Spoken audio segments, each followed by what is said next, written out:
Došiel mi dopyt na cenovú ponuku pre analýzu kľúčových slov. Ten dopyt si sám priamo diktoval, koľko za tú analýzu kľúčových slov je ochotný zaplatiť. Boli to nižšie stovky eur, to znamená, bolo to nejakých 200-250 eur za analýzu kľúčových slov. A v tomto videu si povieme, že či je to vôbec reálne, to je jedna vec, ale druhá vec, že či je potrebná analýza kľúčových slov pre každý projekt.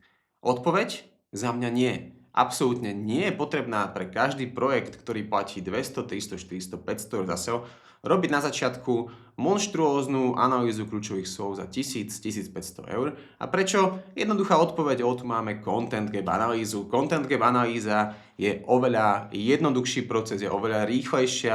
A čo to vlastne znamená? Content Gap analýza v porovnaní s analýzou kľúčových slov. Rozdiel je v tom, že pri analýze kľúčových slov získavate nové kľúčové slova, to znamená všetky kľúčové slova, ktoré sa týkajú danej témy alebo daného projektu. Content Gap analýza získate len kľúčové slova, ktoré už využíva konkurencia, ktoré už má konkurencia a ktoré sú schopné prinášať vám traffic, organický traffic, takže organickú návštevnosť.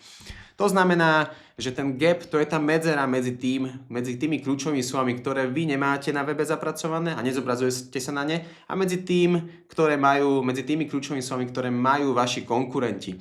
A teraz, napríklad, momentálne riešim projekt o káve, to znamená, riešim SEO pre kávu. Hoci som to už robil v minulosti, samozrejme videli ste tu case study, tak teraz máme nový projekt, kde sa rieši káva a je tam potrebná analýza kľúčových slov za 1000 eur? Nie, na čo by sme ju robili, lebo o káve sa píše toho veľa, to znamená, že nech si len zoberiem akúkoľvek pražiareň, predajcu, blog o káve a pozriem si, ako sú na tom, tak bez problémov môžem ako keby začať pracovať bez toho, aby som robil analýzu kľúčových slov, lebo si spravím Content Gap analýzu. Ako to v praxi funguje? Otvorím si Marketing Miner alebo otvorím si Ahrefs, alebo akokoľvek to vyslovíte, to je absolútne jedno, pointa je rovnaká. A pozriem sa na kľúčové slova, na ktoré sa zobrazujú. Či už sa pozriem na top pages, potom také, že rozdiel medzi top pages a organic keyword. Top pages, tak to sú len tie topky, tie top kľúčové slova. Samozrejme, niekedy pod tou jednou URL-kou je aj 20 kľúčových slov. Niekedy je to len to jedno hlavné kľúčové slovo a aj tak tie kľúčové slova si vlastne tam doplníte, keď už píšete ten článok alebo ten obsah na kategóriu e-shopu. A pozrieme si napríklad, že filtrovaná káva. OK, filtrovaná káva zodpovedá predajcovi, zodpovedá to aj blogu. Takže pozrieme sa, koľko, ako keby, čo tam vlastne je.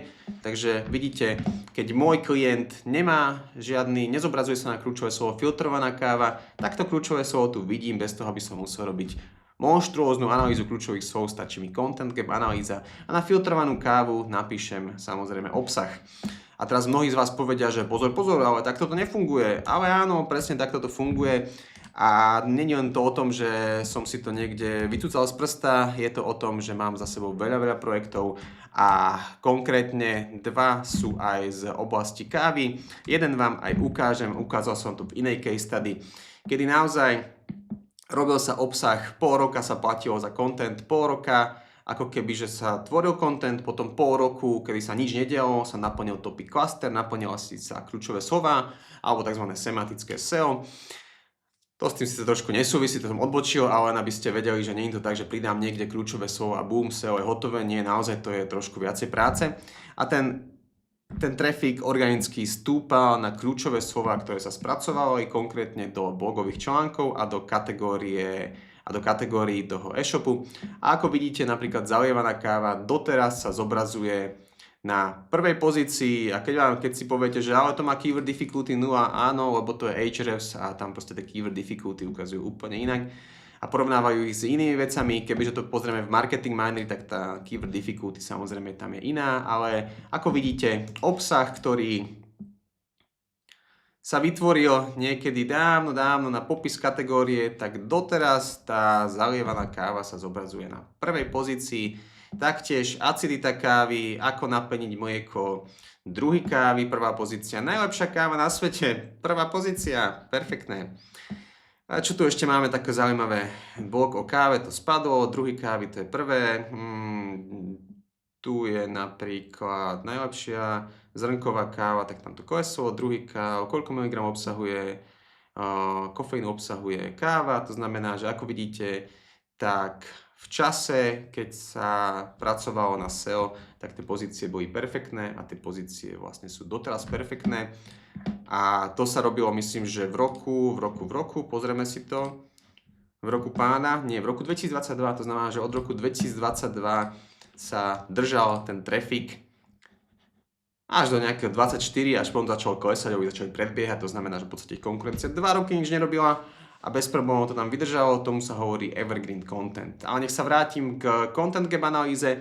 Na to, aby som začal robiť pre klienta SEO, tak ja nepotrebujem robiť analýzu kľúčových slov, za ktorú klient zaplatí 1000 eur, ale v rámci nejakého rozdelenia práce, nejakého plánu na SEO mi stačí absolútne content gap analýza. Samozrejme, content gap analýza by mi nestačila, pokiaľ by konkurencia v tej oblasti nerobila nič. Takže nedá sa to využiť, pokiaľ konkurencia nerobí nič a naozaj vy tie kľúčové slova nepoznáte, vtedy sa to využiť nedá. Ale v tomto prípade o káve sa dá robiť všetko možné a tam stačí naozaj content gap analýza. A teraz prečo?